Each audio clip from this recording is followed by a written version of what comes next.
You are? Yes. Okay, so I'm Barbara. I'm an anthropologist, which means that I'm actually interested in how it is that people around the world kind of engage with their own worlds and develop strategies for surviving and stuff. A little louder.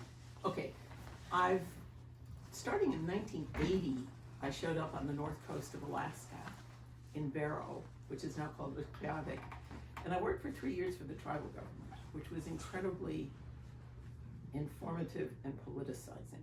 Now, by the time I finished, I thought, if I don't have an ulcer now, I'm never going to get home. Yeah, because things are really, the stakes are high for a lot of people. But I kept going back. I thought, well, I love Barrow. I don't like being in a position where I'm telling people what to do, but I sure like to listen to what people know. Maybe that means I'm an anthropologist. And so I did a project for the History and Culture Commission that was talking to people about what held their families together and what tore their families apart, trying to get really a sense of the dynamics. And that's when people started to talk to me about whales, okay? Then in 2004, fast forward several decades, I also ended up in Mexico with a colleague in a small village in Oaxaca. And what I usually say to people is I'm really interested in David and Goliath stories. Yeah? How it is that small communities manage in the face of really major pressure to try to find their own way in their worlds. And that's always been sort of one of my own interests. But I never stopped going back to Barrow. So the last time I was in Barrow was in 2019. It was just before lockdown. We didn't even know this stuff was coming, And as I will explain, in Barrow, people are whalers. They define themselves as whalers. They define their moral universe through their moral relationship with whales. Yeah, it's not just food on the table. It's about souls. That's what we were talking about. And so this 1 year, for the first time in anybody's known memory, the whales did not show up when they should have. And so this created a huge amount of uncertainty and anxiety and discussion. So that's partly what I'm going to talk to you guys about. First, though, because I know everybody's interested in whales, I'm going to talk to you about whales. Okay. But the whales that are there, that are the most important and the most populous, are bowhead whales.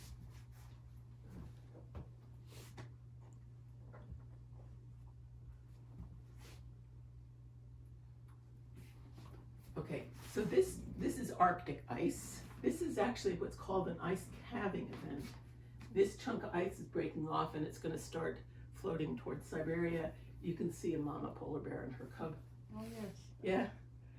This was sent to me by a guy named Jim Peterson, who was in charge of Arctic science for the Alaska Native Association. And that's an aerial shot of the village where I worked. As you can see, it just sort of gets thinner and thinner and thinner and walks out towards the ocean. This was a permanent community before any Yankee whalers showed up. Yankee whalers showed up around 1888. And there's always been a Euro-American presence since then in greater and lesser degrees. But this is still really a predominantly the Nipot community. It's the capital city of the region. Yeah, I'm going to give you, that's the North Slope borough. That's the largest home rule borough in the United States. It's the size, 88,000 square miles. When I'm talking to my students in England, it's the size of England, Scotland, and Wales. It's got 8,000 people in it. Yeah. So it's really Barrow has a few thousand people, but most of the territory is just tundra, which doesn't mean that it's uninhabited. That a lot of guys coming, when I first was going up to Barrow, friends of mine in Anchorage went, oh my God, that's the armpit of you're gonna have to come down to Anchorage this is the most amazing place I've ever been, okay? Never felt I needed to go to Anchorage for R&R. Sometimes I had to go to see a doctor, but never had, Barrow is just amazing. Where is Barrow in that red? Oh, tip. It's the top most northernmost permanent community in North America. There's no place in Canada that's further north as a permanent community. And what Inupiat have told me is, well, you know, our recent history goes back 10,000 years. Now, I don't know about that. That's what they say. That's what they say. But what is absolutely clear from archaeological evidence as well as historical evidence is that it's been a permanent community for millennia, and not just since kind of it became, you can imagine the Yankee whalers sort of showed up. In the middle of the 19th century, a Russian Badarka showed up and got chased off, and they didn't bother to come back for another long time. But the sort of interactive contact started at the end of the 19th century, when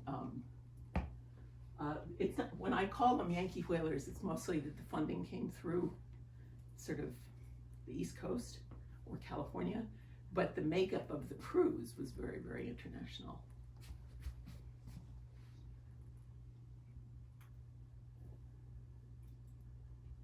Okay. Hit the exit on the right. Oh. This. That should do it. There you go. And now you'll have to make it full screen again. Sorry. I don't see where it says do it as a slideshow. Ed? There should be a little thing that says. It does, in the middle, right Slideshow. underneath the yellow, right next to the left of arrange. I got it. Oh, I see. I see it. I got it. I don't know back there. No, she's too so sweet. Okay, so I'm gonna get I did a rapid flow test this morning, so I feel okay talking to you guys without a mask. Is that easier? Can you hear me better? That's fine. All right, so what I wanna do is I'm gonna start by talking with you about mostly bowhead whale biology, because I think it is absolutely fabulously interesting, and I know you guys want to hear about whales. But then I want to talk to you about the people who depend on them. And then I want to talk about this extraordinary event when they didn't show up. So the talk itself has three parts. Oh, man. No. Nope. Oh. Yeah, just move it out to any place on the desktop and then click it. There you go. Okay, so that's a whale breaching. This is a bowhead breaching, which is absolutely an amazing experience to see. That these guys basically live in Arctic waters. So I'm going to show you a migration route in a bit. They start sort of around southern Alaska and then move up towards Prudhoe Bay, which is the major oil field that we've got still, where they spend the summer and then they move back during the fall. But their entire lives are spent in Arctic water, and when I get to the physiology of it, you'll see why it is that they need those Arctic waters. They can live for over 100 years. I know while I was in the 90s, they had found a whale that had a stone point in it, which meant that it had been hunted as an adult in the 19th century. Yeah. Oh So my goodness. they live for a long time. They can live, they're called bowheads because now when I show you a full thing, you'll see the head itself has this arced shape to it. And the head occupies about a third of the entire body. Oh my. It's the largest head to body proportion animal that we know about. Yeah.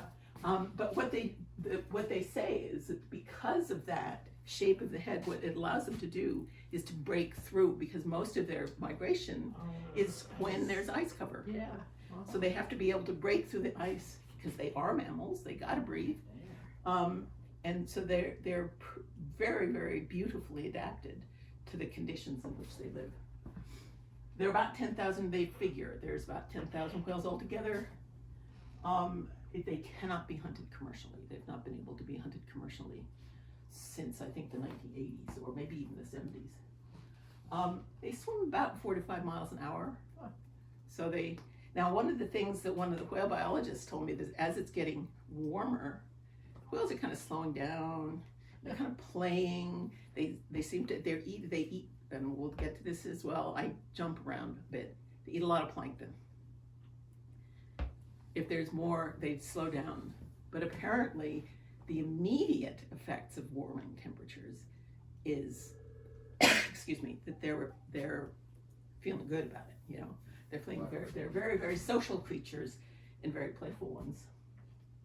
On the other hand, they come up here because the Arctic waters keep their predators at bay. So one of the worries is that as the waters get warmer, they will get more vulnerable because more of their predators will kind of follow them. But this is the most, that's the most common view I saw.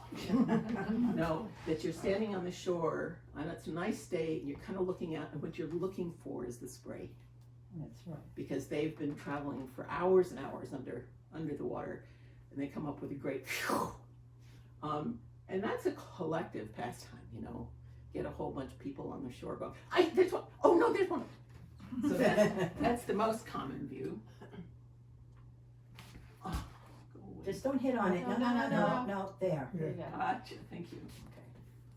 Okay. Man, this is clearly not my technology. And I just needed to give you that other shot, because the first shot is the whale of the head come breaking through, and the last view that you have is as it's then people say it's waving by as it slaps its tail. Fluky. Okay, so one of the questions is, one of the things that makes bowhead really special, they've got no teeth. Oh, That's green. They've got no teeth. And they're called balena, no, and in Spanish they're called ballena. It's because of their baleen. So these are whales' teeth, no?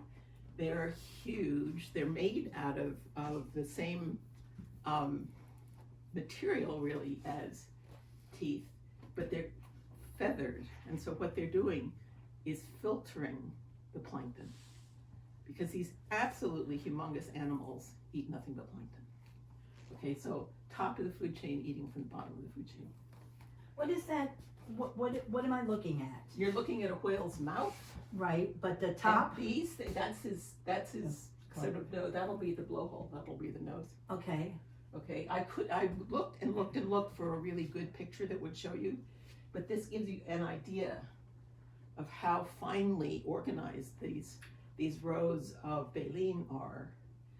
And each one of these planks is covered in feathers or feathery substance, which is the filter. Now, is that the top of his mouth? Do they open? It's not. Yeah, but they should open it so that the water flows through here. They're not going to be a great gaping maw, because that would defeat the purpose. But they can open their mouth. Okay, that's what I needed to know. Thank you. Okay. So these are scientists that work for the North-South Bureau, and they're holding one piece of baleen. You can see that's 4 people's length of baleen. And one of the things they're talking about is it's one of the ways of being able to estimate the age of the animal is, you know, it's like being long in the tooth. These guys get long in the baleen. So they can, and historically, Inuit used them for tools, and they use them in house construction. They use the whale bone for the foundation of the houses, but because this is flexible, they could use it for a lot of tools. They used it sometimes as runners for sleds, because it's very durable and it's also very slippery. The Yankee whalers who came up did not come up for ambergris. They weren't coming up for the things that usually drove whalers to explore, the commercial whalers. They came up for the baleen, because baleen was used for corsets and it was used for buggy whips until just before World War I, when they invented plastic. And then the market for baleen, the commercial market for baleen, just sort of dropped. One of the things that Inupiat do now to make very beautiful baskets. Very beautiful baskets out of it, which means they have to soak the material, they have to soak the baleen, they have to strip it, and then they can weave it. Yeah, they're completely gorgeous. And this is made out of ivory, which comes from walruses, which is legal. It is. If you're a Nupiat. Yeah. Yeah, because it's subsistence. And we'll come back to this. You may well want to talk about this. I've never been in a community where the people around me use up every single last bit of whatever it is that they are taking for food. Yeah. And they're really inventive about that. So I try to, with this kind of a thing, that's an absolute work of art, which is why I tried to identify the person who made it. There's a Point Hoper, George Omnick. He's well known in the region for the beautiful baskets he makes. Now the other thing, we talked about what whales eat. We need to think a little bit about what keeps them warm.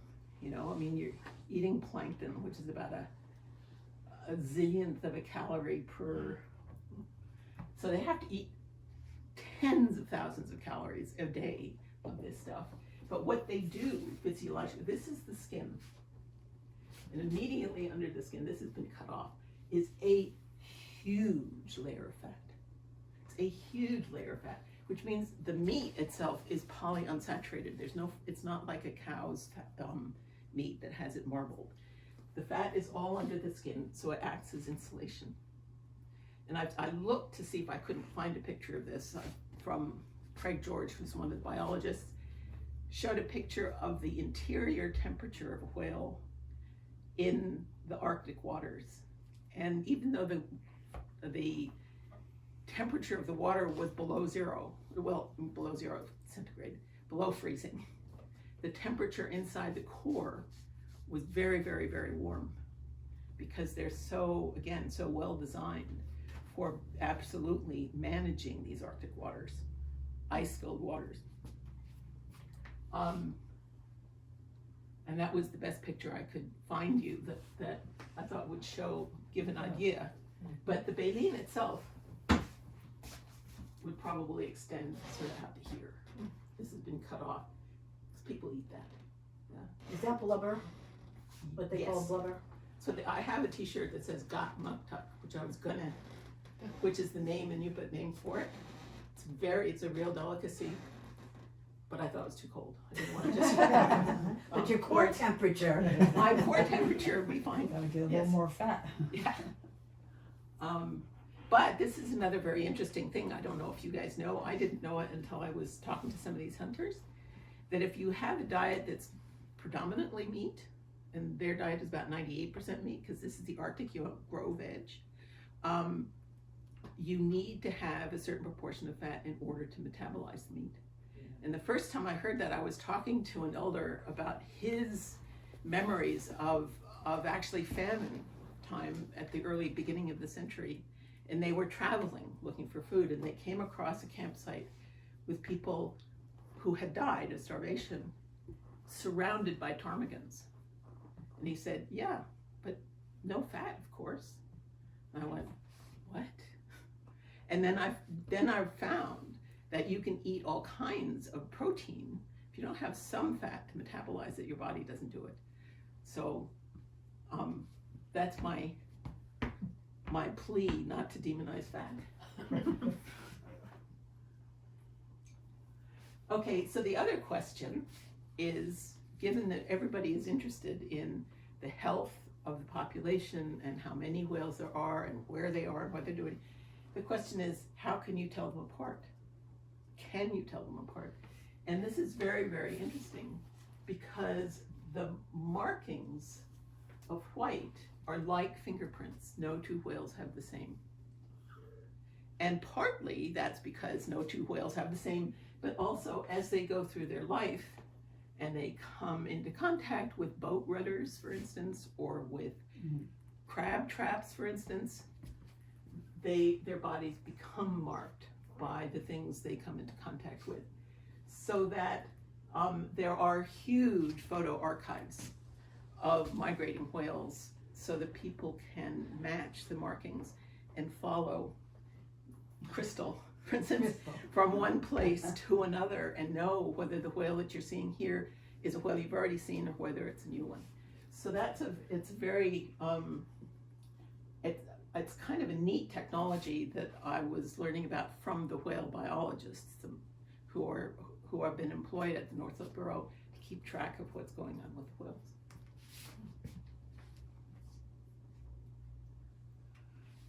Okay, so this is the map of the migration. I don't know if you can see all of this. This is where they spend their winters. The red is the winter. And then in the spring, a bunch of them hang a left and go over by Siberia. And the rest of them hang a right and head over towards, Prudhoe Bay is right around here, but clearly they keep going. And then in the summer, they just sort of laze around and eat. And the females are gestating, so they're actually eating for two. And then the fall, they turn around and come back and pass by. Now, what you see here, this place is Barrow. So Barrow is one of the few places that has whales pass in the spring and in the fall. And so it's like an alarm clock almost. I mean, they really count on the presence of these whales to let them know what's going on.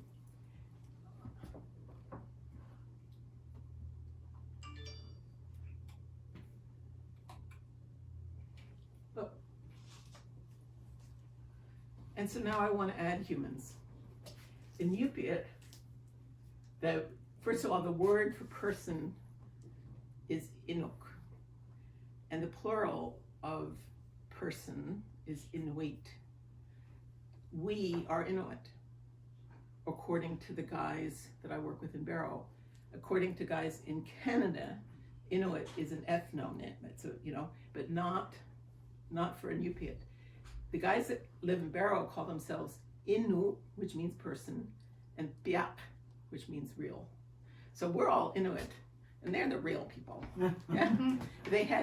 When I was working there was a reporter that came up from Real People to do a thing. They said, okay, we'll talk to you guys because you know what our name is. So what people do though, I mean, the conversations that I have been in over the course of the last 40 years are pretty consistent. The people say, yeah, I'm a Nup'ik. I eat Nup'ik food. They don't say, I'm a Nup'ik, I speak a Nup'ik. They say, I eat a Nup'ik food. And the Nup'ik food is Nepipiak, which is also real food, which is hunted food. They hunt everything that's around. They hunt caribou, they hunt geese, they go fishing. They're a subsistence hunting group, although you can also go to the store and get fried chicken. But that has to be shipped up. The thing that's important and that we will keep on thinking about is the way the Yup'ik talk to me and continue to talk to me about how the relationship that they have with the animals that they depend on is a moral one. That the assumption is, well, we were talking about this a little bit earlier, that it's a sort of an animated worldview. You live in an animated universe. Everything has its own spirit. And it's not anthropocentric. It's not that everything is organized around human beings, that human beings are part of it all. It's what people have said, and that's why I showed that first photo. What people say is that it's whales that decide to give themselves up to people who are generous. So it's whales that are making, it's very interesting, I mean, a number of stories. The assumption is that whales, A, can hear and understand how people are talking to each other and can pay attention to how people are acting with each other. They talk to themselves and their spirits come back. Okay, so one of the stories that Patrick Atumana, who himself was an Episcopalian minister and a whaler, says, well, whales need to decide where to go camping, and that means which whalers camp to go to offer themselves. And that has to do with how it is that people, it's like Santa Claus basically, how people have behaved,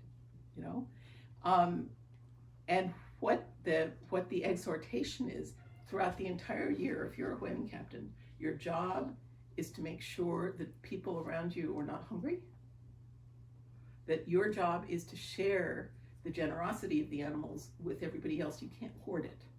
If you hoard it, if you're selfish in that way, the animals are going to know it, especially the whales are going to know it, and they go, not this year. So your behavior has a carry-on effect into the next year. We'll come back to that when these whales didn't show up.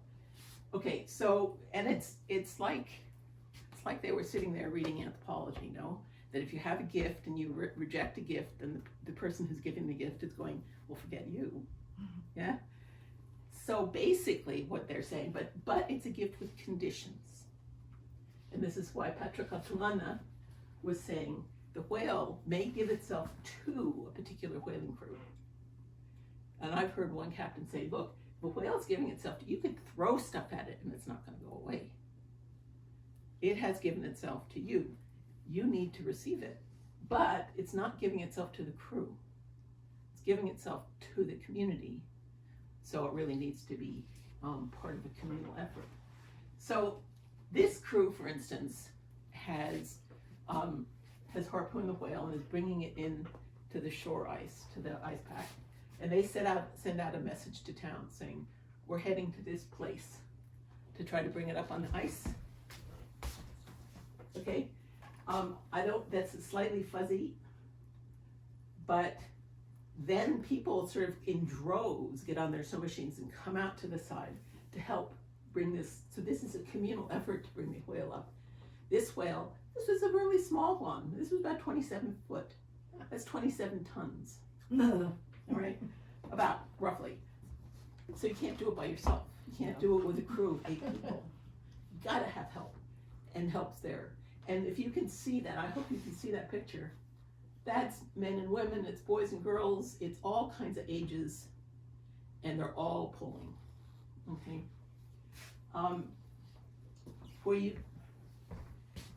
Because whales are so heavy, one of the things they tend to do while the whale's still in the water is they take off some of the layers of muck tuck to make it a little bit lighter.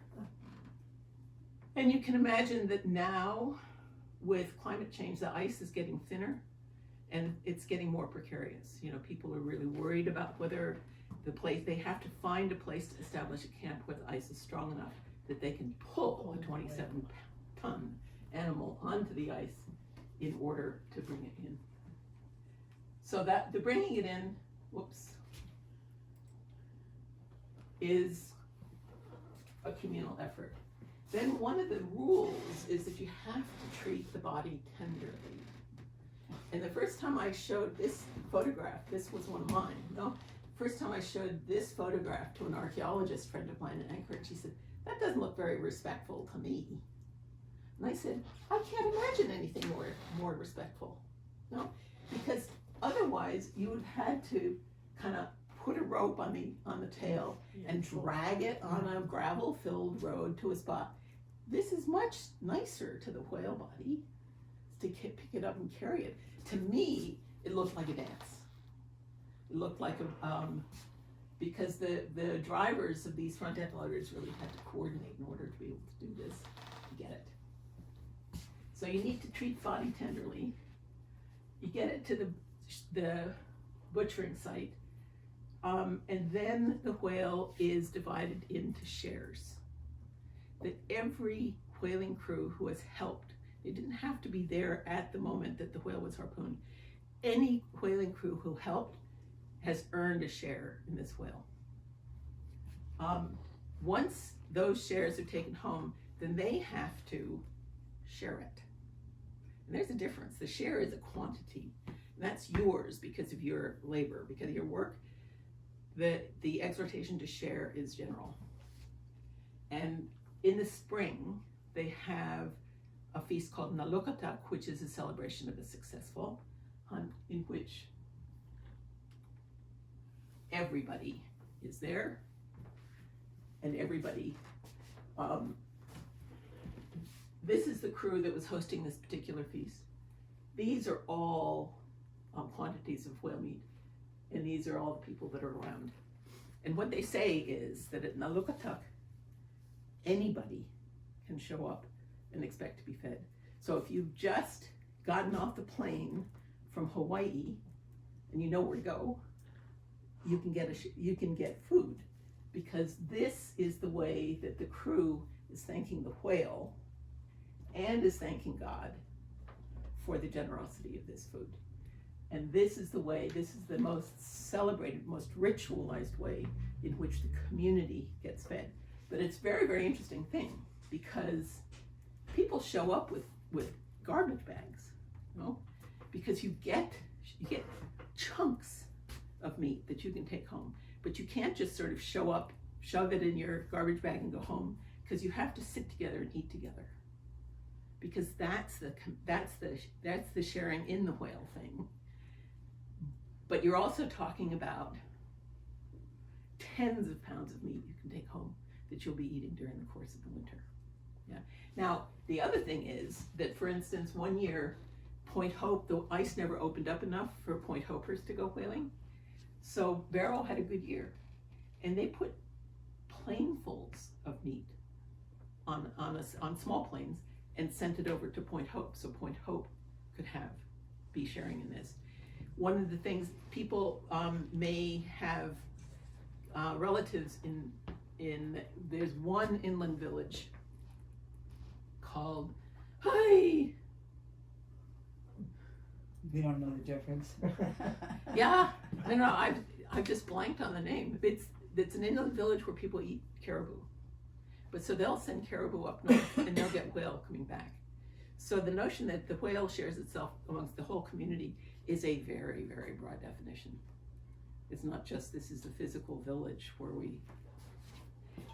So the whaling captains have provided the bulk of this, but they also have ice cellars where they can store stuff during the entire year.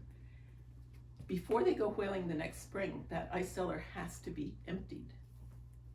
You have to empty it out and you have to clean it out so that the whale sees a good place to come.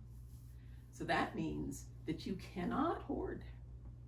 No, it means you have to keep on giving it to people until you have a welcoming place for the next whale. When the whale has all the meat's been removed, what people do is to put the head back into the sea, because the assumption is that the whale spirit will stay in the head and will then communicate with other whales about whether it was treated properly and whether one then wants to come back the next year. So it's a form of reincarnation. Yeah, people talk about their names in the same way that names circulate, and that my grandson will channel me. Where's the wood? I'm lucky. Yeah. Okay. So, I want to talk about climate change just quickly, and I know it's controversial. It's not controversial to me, but it's in Alaska, which has a lot of different political positions. I've heard lots of different conversations about the why and the what should we do, but I have not heard people go, it's not happening. It's so in your face. So up in the Arctic is changing faster than anywhere else. So you've got sort of the Greenland ice sheet is just sort of melting away in tons and tons and tons of water every day. But on the north slope, there are several things that are happening. Coastal, the ice that I showed you that whalers needed to pull the whale up is called shore-fast ice. It forms every year. The polar cap ice is called multi-year ice. That's also disappearing, but you can use it for water because the salt leaches out. But the shore-fast ice is getting thinner, and it doesn't stay around as long. So that means that fall storms, it doesn't form a buffer between what happens on the sea. And the fall storms come and they just eat huge chunks. But this is permafrost. The permafrost is also melting. So the land is being eaten away from underneath, and it's being eaten away by the sea. And it's kind of mega going on. And the permafrost melt is probably more rapid. It's faster than it was expected, and it's going faster in the Arctic than in whales. So this is just, you can see how the ice is now turned into mud and is just forming into mudslides. One of the forms of fresh water that people have historically had were freshwater lakes that formed on the, this is a desert, it has almost no precip, but the because of the permafrost, ice that was formed and melted on the surface has historically provided fresh water for people. Now, with the permafrost melting, those freshwater lakes are just sort of sinking into the ground. So when I was speaking with a friend a couple weeks ago, and I was asking him what were the most concerning things about what was going on, he said, we're losing our fresh water. People who depend on glaciers are in the same position. But so that is happening. So overall, I mean, we were talking about this a little bit before the talk started, that the world feels really topsy-turvy now. Yeah, you don't know what to expect. You don't know why everything's happening. You don't know what there is to do about it. And that's in spades in the Arctic. Because there's so much stuff. I mean, I started hearing in the 1990s from guys saying, there's something going on with our ice that we don't understand. They were saying to National Science Foundation scientists, you guys need to come up and do your job, because maybe you can find out stuff that we don't know about. But we don't know what's happening. That's only gotten worse. So, now this is the last part of my talk. When I was in Barrow I'm hoping you guys can see. When I was in Barrow in 2019, I was there in November, which should have been well after the whaling season. The whaling season usually lasts until the end of September. People were really sort of anxious. They said, no whales showed up this year. That has never happened. It's never happened in anybody's living memory that I know, and I'm 75, okay? But they didn't even have oral accounts of it happening. They had some accounts of, when it stayed frozen all year and you couldn't get at them, but the idea that the whales did. The thing that was interesting, now you're gonna have to imagine the map that I showed you. They were in Kaktovik, which is the village on the Canadian border, when they should have been. And they left Kaktovik when they should have left Kaktovik. That means they should have been in Barrow about a week later. Nobody. Absolutely nobody. So the question was, what happened? Now, what I wanted to do, I didn't want to go to senior captains and to elders and say, what do you know? I was really interested in what young people know who were involved in whaling, just because I'm interested in how people transmit knowledge. And I got can you read that? Yep. Yeah. Okay, because I can't, my eyes are not good. So I got a bunch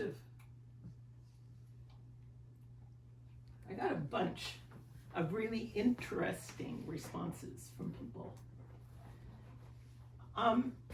One was that all seismic testing has been regulated so that it has to happen 5 miles offshore. I don't know how much you know about the physics of Arctic water, but sound carries very far and very fast. But what was happening at that time in November of 1919 was that the seismic testing was still 5 miles out, but the bombs were bigger and it was happening, more frequently. So that was one potential explanation. People said, well, maybe the seismic testing is happening and the whales hear it and they get scared off, because whale ears are actually really sensitive. All of the noise, the man-made noise that's happening in the oceans, is actually doing damage to all sorts of marine mammal ears. I want you guys to know. But that was one possible explanation. Another explanation was that with the receding ice, tourist ships are getting more common. And they are slow and they dump a lot of stuff in the water and they make a lot of noise as well. So that was another potential explanation that people gave me. Now this was really interesting to me. One young woman I was talking to said, but maybe it's us. Maybe because several of the senior whaling captains had passed away that year, and the captains who were put into place were younger and hadn't had as much experience whaling alongside elders. And the normal, you saw the size of the kayak, which is a skin-covered boat that they use in the winter. In the summer or in the fall, they usually use a motorboat. But it's kind of a normal motorboat, yeah? And all of a sudden, these young guys who've got money were getting mega sort of yachts. I mean, I'd gone to the gas station to gas up a pickup truck, and I saw this boat that was sort of and I'm thinking, what? And what this young woman said was, these guys are bringing in these big boats, we're making noise. Maybe we're scaring them off. Yeah? Then, one of the things that reflected this kinds of stories that I've been hearing for years was, well, maybe we were too greedy. Last year, we actually were leaving too much muktuk on the side of the road. We were getting more than we needed. Maybe the whales just decided not to come back, which was the kind of explanation that I almost expected, because that fit with so many of the things that people have said to me.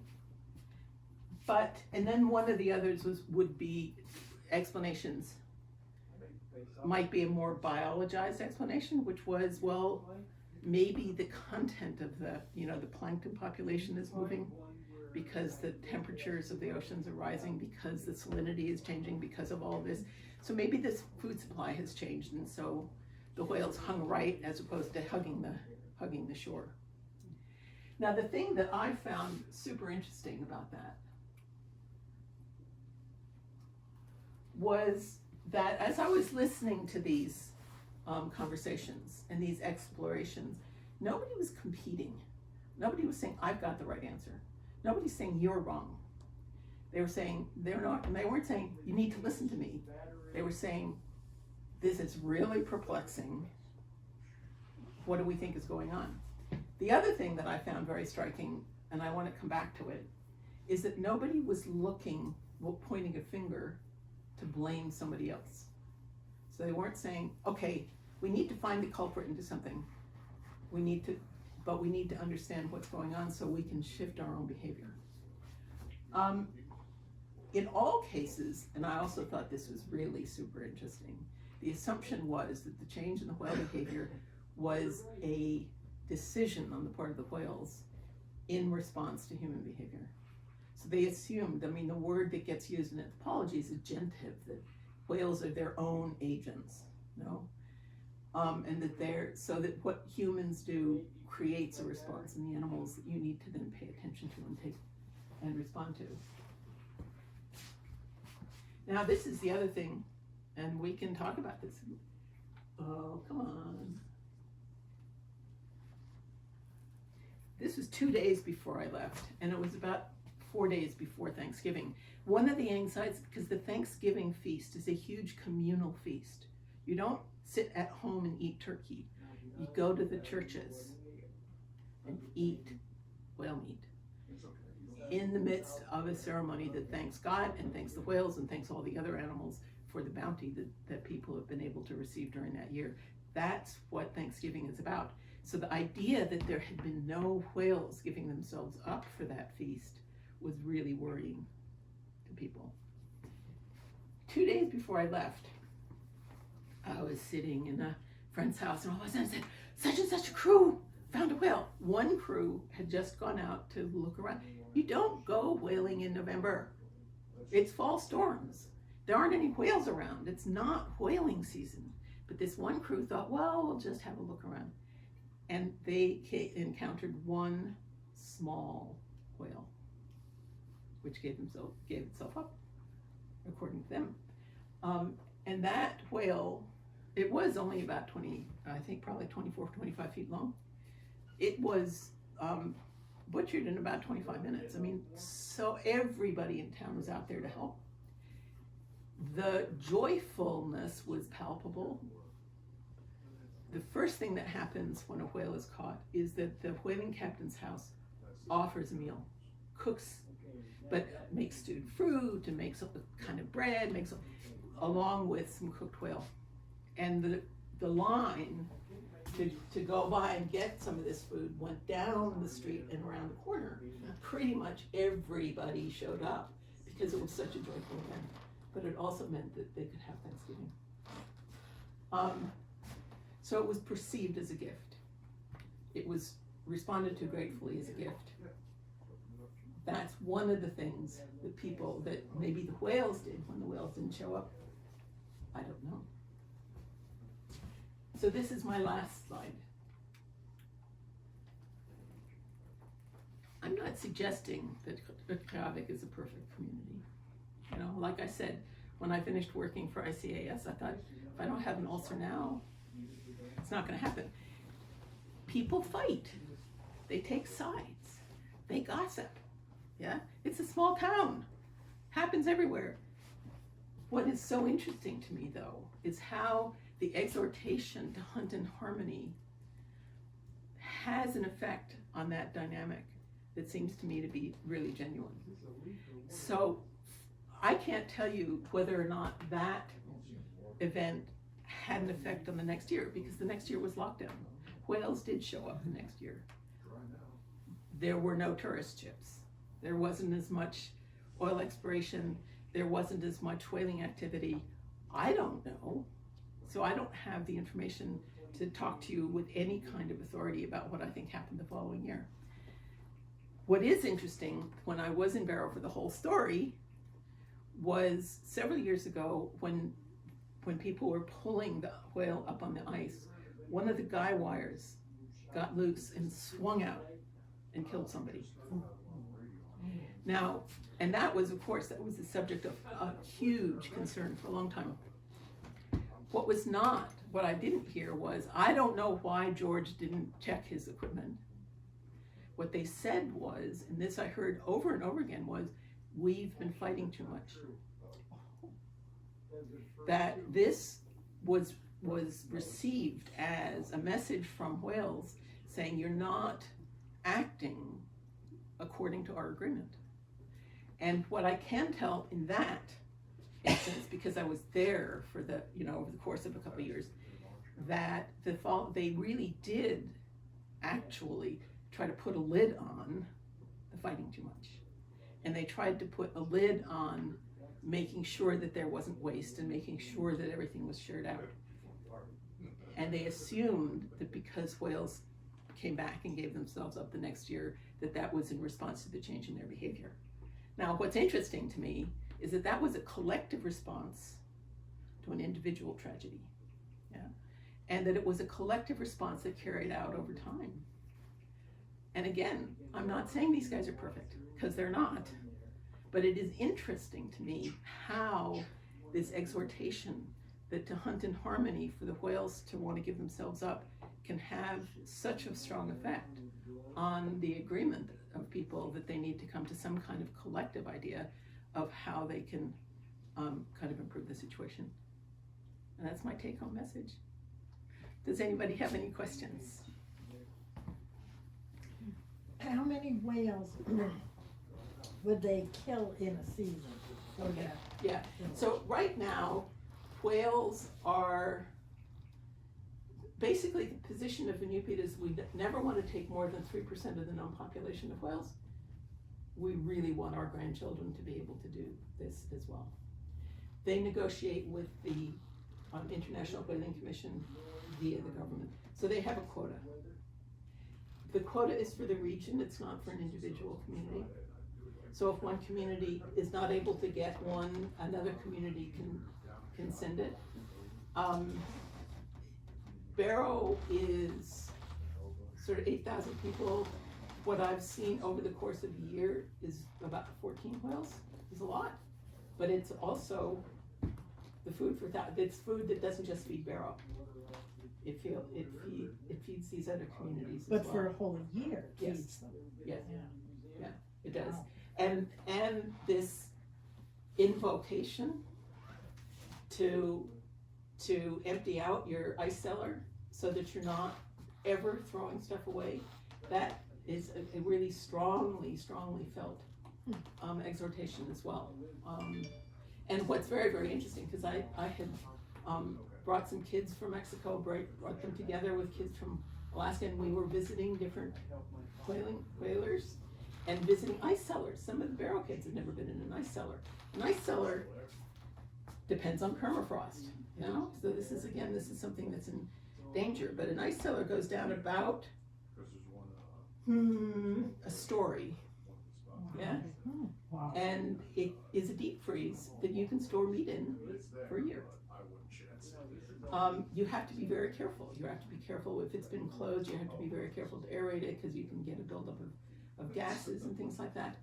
But that is a way that this Arctic people, who most people do not go out hunting in January and February, let me tell you. I mean, one of my friends did, but he was an exception. And you certainly don't get these mega fauna. Right? So you have the technology for saving food over the winter that gets used. You must, and you don't just empty it out of whatever whale meat you still have. You got to get rid of the fish that are there. You have to get rid of those Everything. tutu steaks. It has to be empty and it has to be cleaned so that the whales can see that they have a welcoming space. Yeah. So when I said that this dependence on these animals is part of a moral universe, Yeah. I'm serious about that. And it seems to me, you know, having now been going back and forth since 1980, spending quite a lot of years there in total, it's not just a sort of leftover. You know, it's stuff that people seem to me to take really seriously right now. I mean, there are controversies. Yeah, the North Slope Borough gets property taxes from Prudhoe Bay. Yeah, it's one of the reasons they've got money to hire scientists. Absolutely. And so you have arguments about whether you are paying more attention to Sunoco than you are to whale biology or not. And some people will say, if you're not at the table, you're lunch. Yeah. And other people will say, no, our responsibility is to the welfare of whales. Yeah. So those are arguments that people in town are engaged in. And I can see how difficult they are. But I can tell you that absolutely every person, whether or not he was on the payroll of Sunoco, was at that house of the whaling captain eating when that small whale gave itself. Yeah, you say it gives itself, but when we'll watch all that stuff, you can't be too close to them. Mm. So their government doesn't have a control on that compared to what we do, because we're not allowed to get Alaska near is them. part of the United States. It's our government. Yeah, I know, but they're not allowed to get near them. You know, you have to stay so many feet away, but they're going they're- to it, so yes. I don't understand And the that whale is part. coming to it. Well, because like I said, the regulation of the subsistence whale hunt is a matter of the Alaska Eskimo Whaling Commission, which goes through the United States government, which makes a representation at the International Whaling Commission. Yeah. So they have been negotiating ever since when I showed up in 1980 for the first time. They were already deeply in negotiation about how to actually, because partly what Inupiat argue, and I believe them, is that their hunt is nowhere near as dangerous for the population of whales as the oil exploration. And it's certainly not as dangerous for whales as the tourist ship This industry. is where the politics come in. And basically the IWC says, yes, but we can't do anything about that, Right. so we're gonna focus on you. And they say, you can focus on us all you want, we're gonna fight back. You know, but at no point are they saying, we have a right to take anything we want. I've never heard a whaler say that. Wow. Yeah, How are the toxins and chemicals in the whales? this is really interesting, I think, because in part, you know, when I started talking about their diet as plankton, because their diet is at the bottom of the food chain, they are not absorbing the same kind of toxins that walrus do. Because I know this is a New York State health advisory. So if we were all to go get a fishing license tomorrow, The health advisory in almost any water listed in New York reads as this: women under 50 years of age and children under 15 years of age should not eat any fish from the waters listed below. Yep. And that's all our reservoirs, everything. I know. I It's fished scary. for 40 years. Yeah. And I gave it up because I seen the lesions and the tumors in the fish. Absolutely, absolutely. And I was very concerned. I met 3 times with the people from Fukushima with the meltdown that happened from the tsunami. Absolutely. That is supposedly by air and by water, Yep. reaching Alaska, California, Oregon. Yep. And it's really serious stuff. And what I'd say is that Inupiat are also paying a lot of attention to the lesions that are showing up on their fish. And that they do.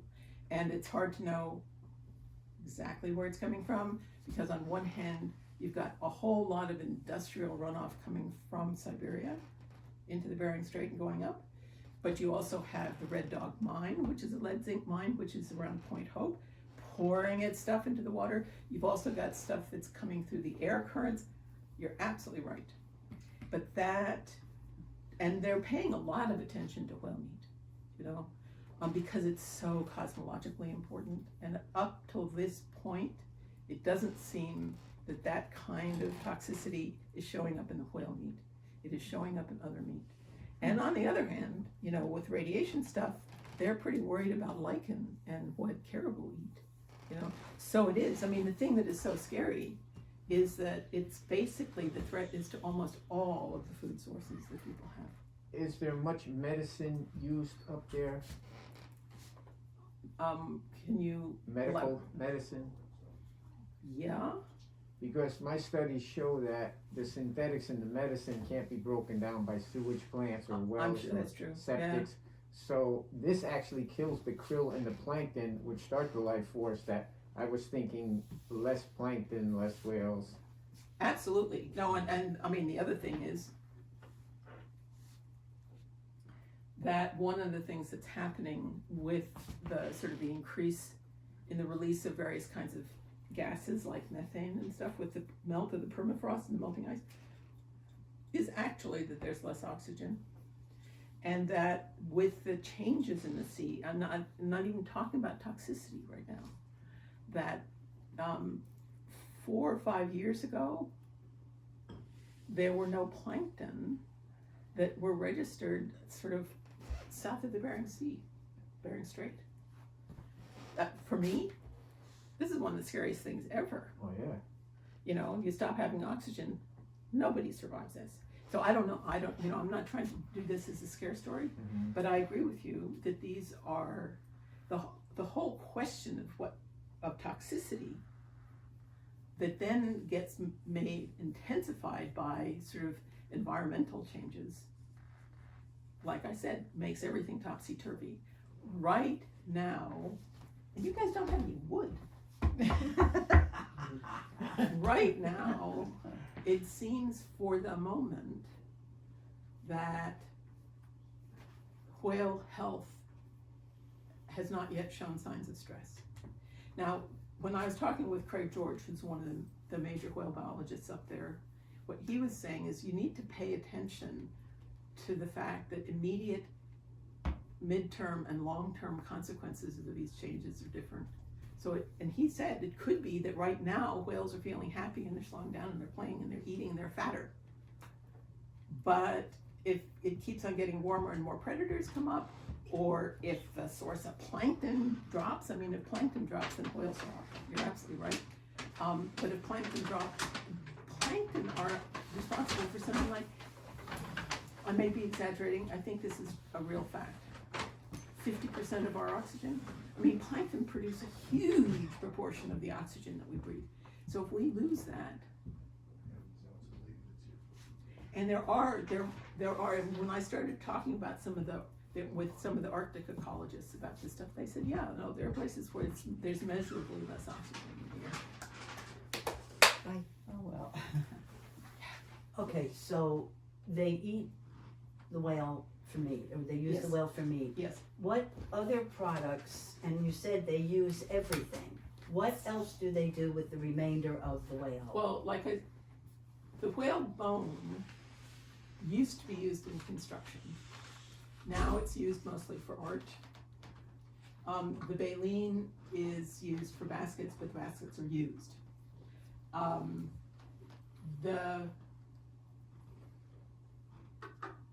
The rest of the carcass gets turned back to the sea so that it can reincarnate. So it doesn't get just sort of left by the side of the road to compose or decompose very slowly into the tundra. Didn't they used to, was it lipstick? Perfume. Perfume? No, but that wasn't these whales. That was ambergris. That was. Oh, I knew that. Yeah, of course. I don't even remember what kind of whales produce the ambergris, but that's the Moby Dick kind of stuff. Yeah. Yeah, Wasn't Very that a expensive. sperm whale? very, very sperm whales. Sperm Yeah. whales. It's Do something all you throw whales up and have find. the baleen? Just That's these? why these are called balaena, because of they're baleen whales. And Some we are the whales only ones. have absolutely wicked-looking teeth. And They're what saying do that they used to be eat? all the oil, they used to make candles and it, they used to, Yes, burn and the they, oil. I mean, whale oil is also incredibly nutrient-rich food. So you Yeah. can't, yes.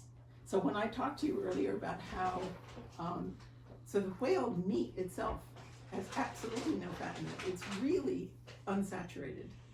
It's dense, dense, dense red meat. You have to have some of that mucked up to eat it with. But when you're eating tutu, when you're eating caribou, which is also a very, very lean meat, you have a bowl of whale oil, which you dip it in. Oh, you dip it Now in that's an oil. acquired taste. Yeah. First time I tried it, I went, you know, I mean, participant observation. That's me. My first Inupiat nickname before I got a real name was that white lady who likes Inupiat food. It was really important that people saw that I would eat. But by the end of the first year, if I was given caribou and I didn't have some oil to dip it in, I felt there's something missing. Really, it you know, makes that much of a Yeah, it difference. does. It does. What is- So what whale is oil whale meat? now is not used for lamps, but it is used for food. What does it taste like? Chicken. Like everything else. Whale meat is red meat. So it's a very rich flavor, but it's kind of, you know, these whales have been swimming in salt water. There's a slightly salty kind of tang to it. Fishy? I don't think No, so. It's not salty eating red meat. fish. It's red meat. Salty maybe. It's slightly salty. Is that how they cook it too? They cook it? Well, they prepare it every which way. So on one hand, the word for they eat frozen food. So that the Athabascan guys living in the center of the state have historically called Inuit, you know, those barbarians because they eat raw food. Oh. You eat by freezing food, you actually are preserving it, but you're also cooking it. Yeah, you're getting rid of the things that might hurt you if you eat it. Oh my God. You need to be very careful with stuff that might have salmonella in it Wow. or trichinosis in it, like polar bear. I would never eat a piece of polar bear meat. Really?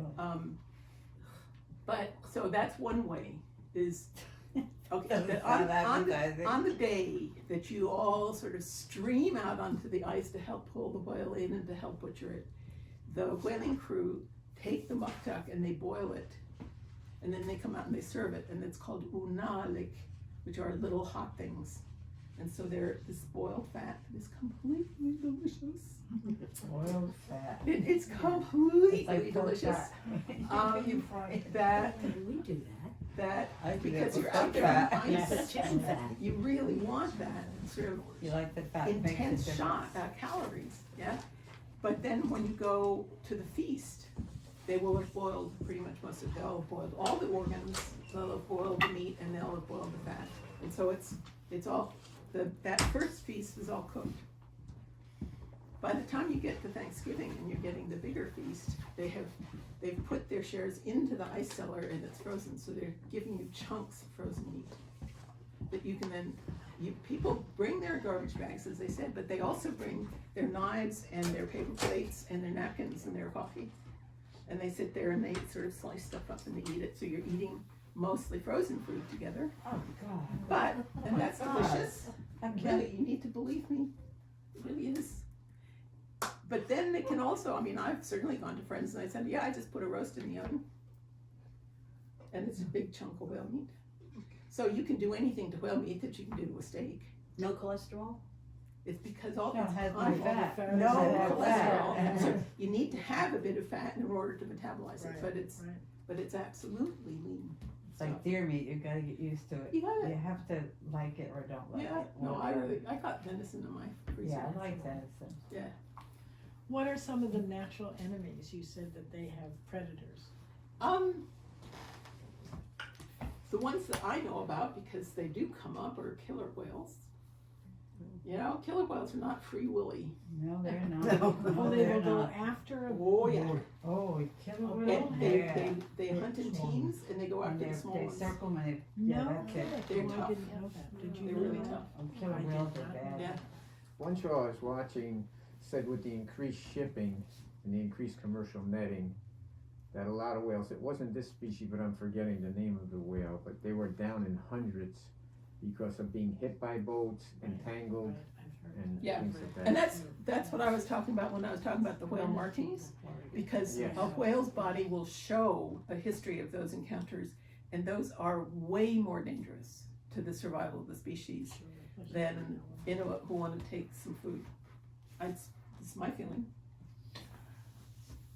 I have a small bottle of whale oil. Whale oil was very expensive, we'll say, 20 years ago, you couldn't get it, and it's used in, for watchmaking, I can imagine. because it doesn't solidify or gel, so Yeah. it's, yeah. And the other thing is the permafrost. Russia is having a real serious problem in their Arctic with the permafrost, because there's giant sinkholes forming because it's, Exactly. and permafrost is just frost in the ground, Right. but this is forever permafrost, forever frost. Yeah. But the ground is sinking and methane gas is being pumped out, Oh my and, God. and methane is not good, and I guess our oxygen is being depleted, but it's happening at a grand scale. Yes, in and faster than Southern- they were predicting 10 years Yes, ago. and they don't know what's really causing it. They say, the earth is getting warmer, but it's getting warmer from the inside, so that's what's melting the permafrost. Right. So, I mean, what's going on, it seems to me, what's going on with the permafrost is like this kind of double whammy stuff, or maybe a quadruple whammy stuff. It's coming from all directions. Right now, one of my colleagues is named Olga Ulturgasheva, who's from Siberia. She's a Beni. And she's been working with permafrost scientists over there. And we're trying to start something that we're calling urgent anthropology, because those guys are saying, we need so much more information that we're not being kind of allowed to get, and we need to be sharing it with other people. So we're trying to get sort of Alaskans and Siberians together to be sharing some of this. But because Siberia is sort of Alaska in spades, I mean, that it's so extreme. And then, I mean, everything, oceans are carbon sinks. Yeah, it absorbs. Forests are carbon sinks. Permafrost is a carbon sink, and they're all getting supersaturated and releasing stuff now. So what used to be a sort of safety mechanism to absorb this stuff is now going, you know what, I give up, have it back. And there's a really good book by a guy named Dar Jamal, who was a war correspondent, but who's also a mountaineer, and it's called The End of Ice. And he basically, because he was a mountaineer, he was watching these glaciers go. And he decided he better learn more about the various sources of frozenness in the world and what's going on with it. It is a super good book. I would recommend it to anybody. It keeps you up at night. But it's a super good book. He writes really well. I was at a seminar on Sunday, and the slideshow showed the permafrost as he's speaking, and they were lighting it. I know. Oh, Yeah. God. And worse than that, as the snow and ice melts, that reflects the sun where the blue absorbs, where That's the right. brown absorbs, and it's accelerating what's happening. Yeah. So that's Amazing. what's called the albedo effect, is that the snow cover of both poles have historically been fantastically important for us for reflecting sort of the sun's heat out. And as there's more ice melt, there's more absorption, as you were saying, which then contributes, and this is one of these kind of feedback loops. It just gets more and more intense. And also, too, last year, they had record setting in Dallas at -19. Right. That day of -19 was +29 in Juneau, Alaska, where things are really changing Yeah, and stuff. but I'm getting regular reports about that. A lot of earthquakes in Alaska daily. Yeah. I watch the earthquakes, Yep. but it's really, and up on the north ridge is a lot. Yeah. They're not great yet, but it's. No. you know, But my friend Benjamin, who lives in Oaxaca, is saying, I mean, I've lived through some pretty big earthquakes in Mexico. Oh. And, because this is the whole, I mean, one of the things that unites us, no, is called the Ring of Fire. Right, Yeah. right. And it goes from Latin America along this and then comes over towards Japan and down like that. So that's one of the things that unites my work in Alaska and my work in Mexico is this seismic activity that is intensifying. Yeah. One seminar I was at with the fracking, especially the Netherlands was a perfect example. They put all these chemicals down to explode and get the gases or oils. What happens though, when the oil is pumped out or the gas is pumped out, if there's not a backfill, you get vacuums, and we're getting way more earthquakes from this vacuum. And Netherlands had it happen right on a project that they outlawed it in the whole country. Right. But it's really critical not to frack. A few years ago, I was talking with some students from Oklahoma. We were in an airport. I don't even remember where it was. It was just, Chicago or Santa Fe. God knows where it was, but they were going home. And they were talking about how earthquakes had just sort of more than quadrupled. And that, I mean, you can get a map that looks at the correlation between fracking projects and earthquake activity.